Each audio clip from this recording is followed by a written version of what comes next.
اکثر جگہ پر ہم جو ہے تو مساجد کو مدارس کو بند کر دیتے. انہوں نے کہا کہ مساجد مدارس بند کرنے کا مطلب یہ ہے کہ عبادتوں کو تالا لگا دو, ذکر پر تالا لگا دو, قرآن مجید پڑھنے سے کسی کو روک دو, نماز پڑھنے سے کسی کو روک دو. کسی کی نماز اگر جماعت سے چھوٹ گئی تو اس کو روکنے کے لیے کافی ہے کہ اب نماز کے ٹائم پہ نہیں آیا, اس کے بعد نماز پڑھنا نہیں, یہ مطلب ہوتا ہے اس کا. تو لہٰذا انہوں نے ہر ٹائم کھلا رکھا. انہوں نے یہ بھی بتایا کہ جب مساجد اب اینی ٹائم کھلا رکھیں گے تو کھلا رکھنے کے کارن یہ ہوگا کہ اینی ٹائم وہاں لوگوں کا آنا جانا رہے گا, تو وہاں پر کوئی حادثہ, جیسے یہاں پر حادثے کا تصور جو دماغوں میں بیٹھا ہوا ہے وہ تصور بھی ختم ہو جاتا ہے. اینی ٹائم لوگ آئیں گے, کوئی نماز پڑھے گا, کوئی ذکر کرے گا, کوئی تلاوت کرے گا, تو اینی ٹائم مساجد 24 گھنٹے, جو بڑے بڑے اللہ والوں کا کہنا ہے کہ ہم اپنی مساجد کو 24 گھنٹے آباد رکھیں, تو اس کی شکل یہ ہے کہ اس کو تالا نہ لگایا جائے. سمجھ صاحب, آپ ابھی گجرات دورے پہ گئے تھے, آپ نے وہاں پر کئی جگہ پر دورہ کیا, وہاں کی مساجد پہ گئے تھے, تو وہاں کے اور یہاں کے میں کیا فرق ہے؟ اچھا, تمام کو میرا آداب, السلام علیکم ورحمۃ اللہ وبرکاتہ. جیسا کہ ہم ابھی گجرات دورے پہ گئے تھے, تو اس دورے کے اندر مدارس کا, مساجد کا, مکاتب کا ہم نے جائزہ لے کر آئے, اور وہاں کے نہج, اصول, رولز اور ریگولیشن دیکھنے کے لیے گئے تھے, تاکہ یہاں ہمارے ساتھ جو مدرسے کے لوگ ہیں وہ مدرسہ چلانے والے ہیں, اور ان کو اپنا ایک مدرسہ قائم کرنا ہے, تو وہاں کے اصول و ضوابط یہاں پر کیسے لاگو کیے جائے اور کیسا ان کے اچھی باتوں کو ہمارے اندر لایا جائے, یہ دیکھنے کے لیے گئے تھے.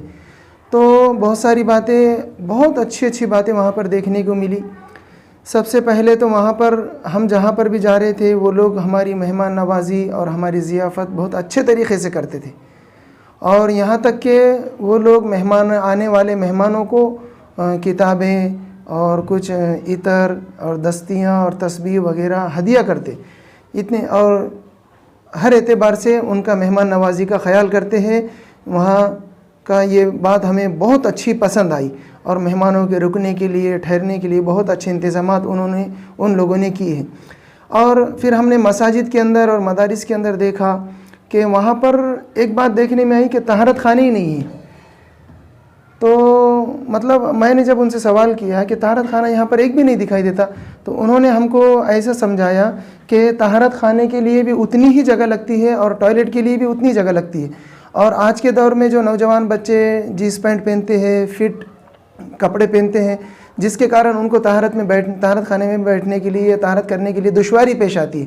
تو انہوں نے کہا کہ یہ ٹوائلٹ ہے نا, اس میں دونوں بھی چیزوں کے لیے استعمال کیا جا سکتا ہے, اور اس سے طہارت وغیرہ کرنے والے لوگوں کے جانے کے بعد وہاں پر صاف صفائی ہوتی ہے, پانی بہایا جاتا ہے, جس سے صاف صفائی کا خیال زیادہ ہوتا ہے, صاف صفائی زیادہ ہوتی ہے, ایسا انہوں نے بولے. اور دوسری بات یہ ہے کہ ان کی سوچ میں یہ ہے کہ ہم بڑی سوچ رکھیں, ایسا ان کا بولنا ہے کہ مساجد اور مدارس جب بناتے ہیں تو طہارت خانے میں جتنی جگہ ہماری جا رہی ہے تھوڑا سا اور خرچہ بڑھے گا, ہمارے کو نیچے کی جو ٹوائلٹ کی ٹنکی آتی ہے وہ ذرا بڑی بنانا پڑیں گی, اور بڑی بنانے کے لیے ہمارا کوئی ذاتی خرچہ اس میں لگانا نہیں پڑتا.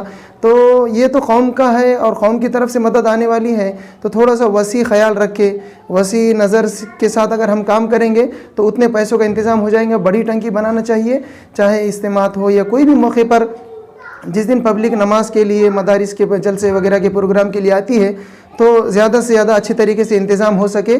یہ اس خیال سے انہوں نے جو ہے تو صرف ٹوائلٹ ہی بنائے ہیں, اور بہت بڑے پیمانے پر 100 200 300 50 ٹوائلٹ ایسے ایک جگہ پر ہے, طہارت خانے نہیں ہیں. اس کا ڈبل یوز میں آ جاتا. طہارت خانے میں آپ ٹوائلٹ کے لیے یوز نہیں کر سکتے, ایسا ان کا بولنا ہے, لیکن ٹوائلٹ آپ طہارت کے لیے بھی یوز کر سکتے ہیں اور وہ بھی کام کے لیے یوز کر سکتے ہیں. اور جو فٹ پینٹ وغیرہ پہنتے ہیں ان کو آسانی کے ساتھ وہاں پر طہارت کرنے میں مدد ملتی ہے, یہ ان کا بولنا ہے. تیسری بات یہ ہے کہ ہم جہاں پر بھی گئے وہاں مدارس کا نظام دیکھا, ماشاءاللہ چھوٹے چھوٹے معصوم بچے اتنی محنت سے, اللہ نے جب بولا نا کہ انا نحن نزلنا الذکر وانا لہ لحافظون, تو اللہ نے اس کے حفاظت کے سارے انتظامات کے ذرائع کیسے پیدا کیا, یہ وہاں جا کر ہمیں احساس ہوا. ایک معصوم اور چھوٹے چھوٹے بچے ایسی فکر اور قرآن کے ساتھ پڑھتے ہیں, اور رات دن اساتذہ ان کے پیچھے ایسی محنت کرتے ہیں. ہم ان کے کلاسوں کے سامنے سے گزر رہے تھے نا صاحب, تو کوئی ایک بچے کی مجال ہو جائے کہ باہر کون آیا دیکھے بول کے, وہ نظر تک نہیں ہٹاتے کلام مجید میں سے, اور نہ اساتذہ باہر دیکھتے ہیں جلدی سے. اتنا نظم و ضبط ان کا اچھا لگا. ایک جگہ ہم لڑکیوں کے مدرسے میں گئے تھے جہاں لڑکیاں حافظ قرآن بنتی ہے. ایسی بہترین تجوید، اور پورے مدارس کے اندر ہم نے تجوید کے اوپر بہت زور دیکھا.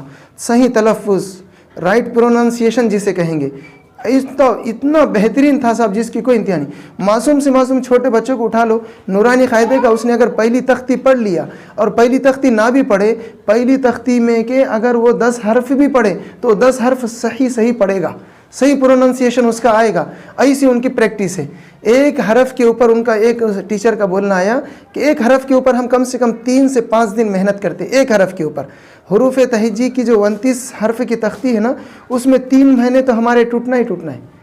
ایسا ان کا ایک بولنا ہے. تو تلفظ کے اوپر سب کا دھیان تھا، اور کلام مجید کے محنت کے اوپر، یاد کرنے کے اوپر بہت محنت ہے ان کی، بہت اساتذہ کی بھی اور بچوں کی بھی. اور ہم نے ایک بات جیسا یہ دیکھیں کہ وہاں پر ہے نا چندے کے سلسلے میں وہ لوگوں کا بولنا یہ آیا کہ تم اپنے مقام پر ایمانداری سے کام کرو، لوگ آپ کو لا کر دیں گے. یہ بھی ایک بڑی پیاری بات لگی. ایمانداری سے کام کرو، لوگ آپ کو لا کر دیں گے، لوگوں کے پاس مانگنے کی آپ کو ضرورت نہیں پڑیں گی. ایسا ان کا بولنا آیا. اور شعبہ حفظ کے بھی لیے محنت ہے، شعبہ عالمیت کے لیے بھی ہے، اور ان کی ماشاءاللہ بہت اچھی خوبصورت عمارتیں ہیں. بچوں کو کھانے کے لیے بہترین انتظام ہے. 2 ٹائم کھانا، 2 ٹائم ناشتہ دیا جاتا ہے، اور ایسے 4 ٹائم بچوں کو ایک دم فل رکھا جاتا ہے.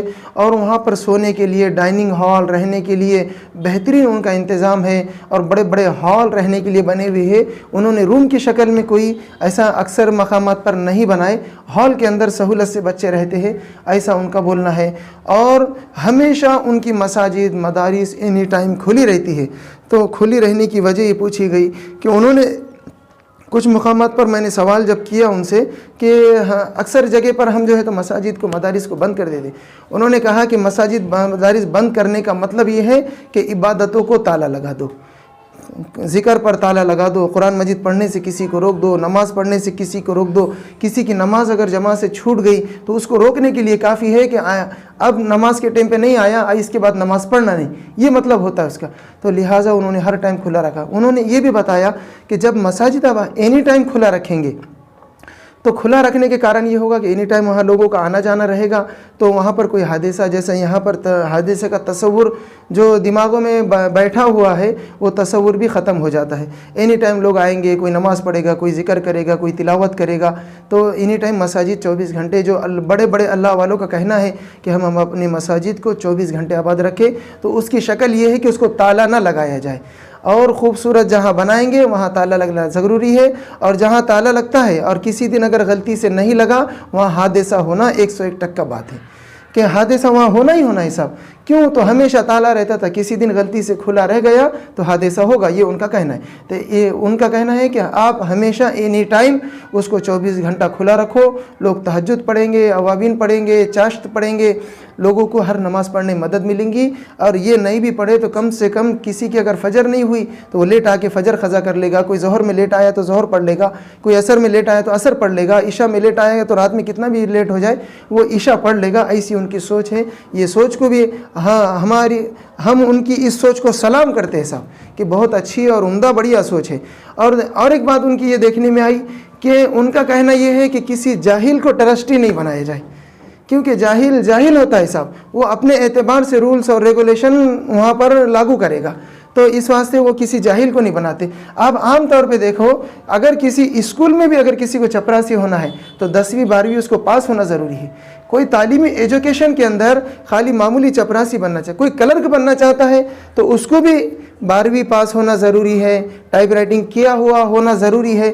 تو انہوں نے یہ بولے کہ مسجد کے ٹرسٹی کو جو بالکل دیندار نہیں ہے، کسی کا تو بھنگار کا کاروبار ہے، کسی کا ایسا کوئی غلط چوری کا کاروبار ہے، کہ چوری سے مراد جیسے مطلب پتے، جوا، کلب کا کاروبار ہے اور غلط سلط اس کے کاروبار ہے، وہ اس کا کمائی میں اس کی مشکوک ہے. بولنے کا مطلب یہ کہ اس کی مشکوک کمائی ہے، اور اس کو جو ہے تو مسجد کا صدر بنایا جائے اور اس کو ایک عالم کے سر پر سوار کیا جائے، اور عالم کے ساتھ کیسا رویہ کرتا ہے، کیسا اس کا بیہیویئر ہوتا ہے، اس کو ارے ترے بکیں گا، تھوڑی تھوڑی غلطی پہ اس کو نکالنے کی بات کریں گا، اس کو ڈرا کے دبا کے دھمکا کے رکھیں گا. تو یہ علماء انہوں نے بتائے کہ کچھ حد تک یہ علماء کرام کی بھی غلطی آتی ہے کہ علماء کرام نے اپنے سروں کے اوپر جاہلوں کو سوار کر کے رکھا ہوا ہے۔ تو ان کا بولنا یہ ہے کہ کسی جاہل کو ٹرسٹی بالکل نہ بنایا جائے۔ ٹرسٹی میں عالم ہو، حافظ ہو، قاری ہو، مفتی ہو، کوئی کسی بھی مدرسے کا، کسی بھی مدرسے میں کسی بھی مسجد کا صدر بنے، کسی مسجد کا ٹرسٹی بنے، کسی مکاتب کا ٹرسٹی بنے، یہ انہوں نے بتایا۔ معصوم بچوں کو پڑھنے کے اعتبار سے، سکھانے کے اعتبار سے مکتب میں عام طور پہ بچہ 2 گھنٹے کے لیے آتا ہے، 2 گھنٹے میں اس کے اوپر کیسی محنت کرنا ہے، تو وہ استاذ جو ہم کو بتا رہے تھے تو انہوں نے خود 3 گھنٹے تک کنٹینیو ہم کو سمجھاتے تو رہے، بلیک بورڈ کے اوپر کھڑا رہ کے، اور کنٹینیو بولتے بھی رہے، لیکن انہوں نے پانی کا ایک گھٹ بھی نہیں پیا۔ مجھے اس بات کا تعجب ہوا، ان کی اس محنت کو بھی میں سلام کرتا ہوں صاحب، ایسی محنت ہے ان کی کاوش ہے۔ حفظ کے بچے 4 بجے رات میں اٹھتے ہیں، فجر سے 1 گھنٹہ پہلے، فجر کے بعد وہ حفظ کا، فجر سے پہلے وہ استاذ آئیں گا 1 گھنٹہ پہلے، 4 بجے رات میں آئیں گا، فجر کے بعد آئیں گا، 11 بجے جائیں گا، پھر ظہر کے بعد 2 بجے، ظہر سے پہلے 2 بجے نماز پڑھے گا، پھر ظہر سے عصر تک پڑھائیں گا۔ ایسی محنتیں ہیں۔ آج وہ علماء کراموں کو، ان اساتذاؤں کو جو محنت کر رہے ہیں مدارس کے اندر، اور ان کی پیمنٹ کوئی زیادہ نہیں ہے صاحب، 24 گھنٹہ تک محنت کرتے ہیں۔ عصر کے بعد بچے کھیل رہے تو اس کی نگرانی کرتے ہو، پھر مغرب سے عشاء تک کلاس میں ہے، عشاء کے بعد 1 گھنٹہ پھر کلاس میں بیٹھے رہتے ہیں، بچوں کی نگرانی کرتے، پھر عشاء کے بعد گھر جاتے ہیں۔ تو ان کی اتنی محنتیں دیکھنے کے بعد مجھے اس بات کا تعجب ہوا کہ 10 سے 15 ہزار روپیے لینے والا ٹیچر، ایک استاذ مدرسے کا، اپنے بچے کے اوپر جان توڑ محنت کر رہا ہے، کسی کی اس کے اوپر نگرانی نہیں ہے صاحب۔ میں بولا نا آپ کو کہ کوئی، ہم جب گھوم رہے تھے، کلاسوں کا جائزہ لے رہے تھے، وہاں پر دیکھ رہے تھے تو کوئی بچہ کلاس سے باہر نہیں دیکھ رہا تھا، اور استاذ بھی نہیں دیکھ رہا تھا صاحب، استاذ کی بھی نظر نیچے، بچوں کی طرف دھیان، اس کا پورا توجہ اس کی بچوں کی طرف۔ تو میں نے یہ سوچا کہ ہمارے پاس کام کرنے والا ٹیچر 5 گھنٹے کام کرتا ہے اور بالکل لاپرواہی سے کام کرتا ہے صاحب، مجھے معاف کرنا، ٹیچروں کو برا لگیں گی میری بات، 5 گھنٹے بھی لاپرواہی سے کام کرتا ہے۔ اس کے پاس بننے والے بچے اتنے بہترین نہیں ہوتے ہیں جو مکتب کا پڑھنے والا بچہ ایک حافظ صاحب کے پاس، عالم صاحب کے پاس، مفتی صاحب کے پاس 2 گھنٹے کے اندر کیسا بنتا ہے۔ اس کو عربی لکھنا آتا ہے، اردو لکھنا آتا ہے، اردو پڑھنا آتا ہے، اس کا تلفظ صحیح ہوتا ہے، اس کا پروننسیشن صحیح ہوتا ہے۔ میں آپ کو بتاؤں گا کہ ہمارے پاس 10ویں کا بچہ صحیح سے نام نہیں لکھ پاتا۔ میں نے ایک جگہ، ایک ایم فل ٹیچر تھی، انہیں تاریخ کے شوشے اس کو پتہ نہیں کہ تاریخ میں کیسا لکھنا چاہیے، یا اور خے میں کتنے شوشے ہونے چاہیے، اس کو یہ تک پتہ نہیں تھا صاحب۔ تو اتنا ہمارے پاس لاپرواہی اسکول کے ٹیچروں کے پاس ہے۔ ان کی محنت دیکھنے کے بعد مجھے اندازہ لگا، جبکہ ہمارے ٹیچر، اسکول کا ٹیچر کم سے کم 50,000، 60,000، 80,000، 30,000 سے زیادہ پیمنٹ لیتا ہے 5 گھنٹے پڑھانے کی، اور پھر اس میں لاپرواہی برتتا ہے، تو سراسر یہ اس کی بےمانی دکھائی دیتی ہے۔ اس کا ٹیچر کے ساتھ اپنے جو اپنا عہدہ ہے، اس عہدے کے ساتھ ایک اس کی بےمانی دکھائی دیتی ہے، اور اس کے ساتھ لاپرواہی کرنا یہ اچھی بات نہیں ہے۔ ایسے میرے وہاں دماغ میں آئی بات، ایک 24 گھنٹے محنت کرنے والا معصوم چھوٹے چھوٹے بچوں کو ایسا بناتے ہیں نا صاحب، جس کی کوئی انتہا نہیں، آنکھ میں کانٹا آ رہا تھا صاحب۔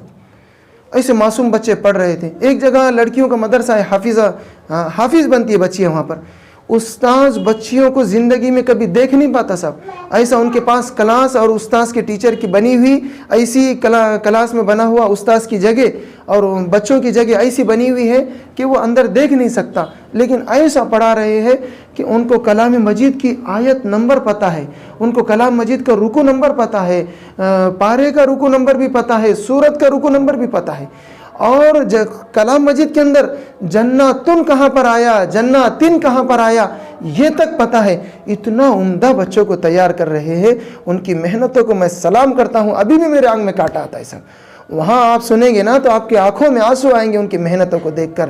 اللہ ان کی محنتوں کو قبول فرمائے، اور ہمارے مہاراشٹر میں ہی نہیں بلکہ پورے ہندوستان میں ایسی محنت کرنے والے اساتذہ اور بچوں پر دھیان دینے والے اساتذہ، ایسے ایمانداری سے کام کرنے والے اساتذہ ہمارے مہاراشٹر کو ہی نہیں بلکہ پورے ہندوستان کو، بلکہ پوری دنیا کو اللہ ایسے حفاظ کرام، علماء کرام، ایماندار اور محنت کرنے والے ایسے ہم کو بھی عطا کرے اللہ۔ یہی اللہ تبارک تعالیٰ سے دعا ہے۔